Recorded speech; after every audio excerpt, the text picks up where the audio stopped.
أعوذ بالله من الشيطان الرجيم بسم الله الرحمن الرحيم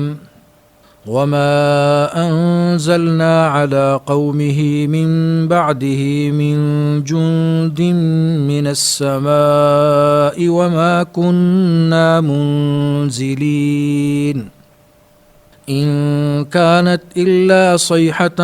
واحدة فإذا هم خامدون يا حسرة على العباد ما يأتيهم من رسول إلا كانوا به يستهزئون ألم يروا كم أهلكنا قبلهم من القرون أنهم إليهم لا يرجعون وَإِن كُلٌّ لَّمَّا جَمِيعٌ لَّدَيْنَا مُحْضَرُونَ صدق اللہ العظیم۔ ان آیات مبارکہ کا ترجمہ۔ اور اس شخص کے بعد ہم نے اس کی قوم پر آسمان سے کوئی لشکر نہیں اتارا اور نہ ہمیں اتارنے کی ضرورت تھی، وہ تو بس ایک ہی چنگھاڑ تھی جس سے وہ ایک دم بجھ کر رہ گئے۔ افسوس ہے ایسے بندوں کے حال پر، ان کے پاس کوئی رسول ایسا نہیں آیا جس کا وہ مذاق نہ اڑاتے رہے ہوں۔ کیا انہوں نے نہیں دیکھا کہ ان سے پہلے ہم کتنی قوموں کو اس طرح ہلاک کر چکے ہیں کہ وہ ان کے پاس لوٹ کر نہیں آتے، اور یہ جتنے لوگ ہیں ان سب کو اکٹھا کر کے ہمارے سامنے حاضر کیا جائے گا۔ سامعین کرام، ابھی ہم نے سورہ یاسین کی آیت نمبر 28 تا 32 کی تلاوت سنی اور ان آیات مبارکہ کا ترجمہ سنا۔ یہ پچھلے واقعے کا ہی تسلسل ہے، جیسا کہ پچھلے درس میں یہ بات آئی تھی کہ حبیب نجار رحمہ اللہ، جنہوں نے اپنی قوم کو حق بات سمجھانے کی کوشش کی تھی، تو ان کی قوم نے بجائے حق بات سمجھنے کے، ان کی دلیل میں غور کرنے کے، حق پر عمل کرنے کے، الٹا حبیب نجار رحمہ اللہ پر ظلم کیا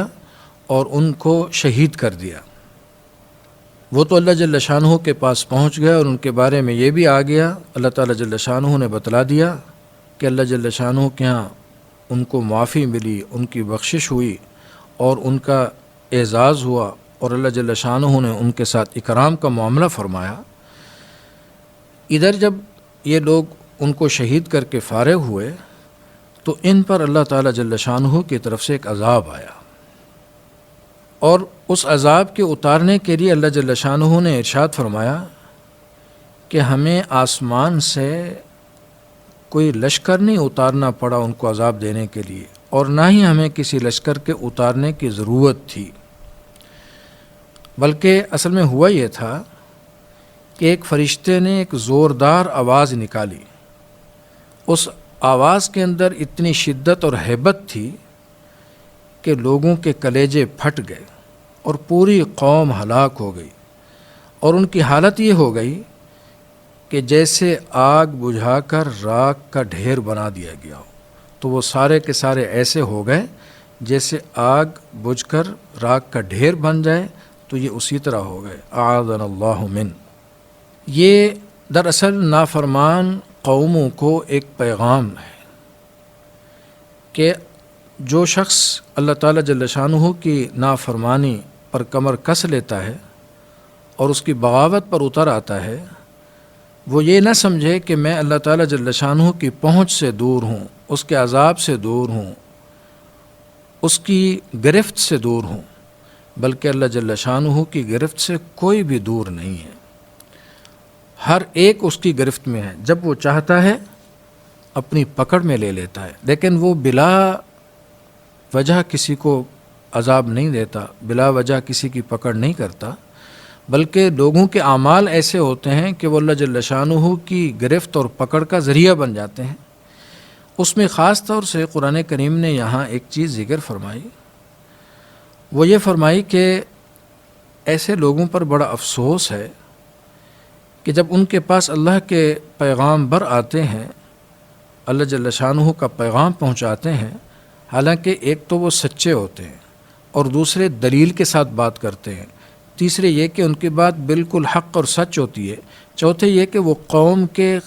خیر خواہ ہوتے ہیں اور قوم ہی کے نفع کی بات کرتے ہیں، لیکن ہونا تو یہ چاہیے تھا کہ اپنے محسنین کے ساتھ وہ حسن سلوک کا معاملہ کرتے اور ان کی بات کے اندر غور و فکر کرتے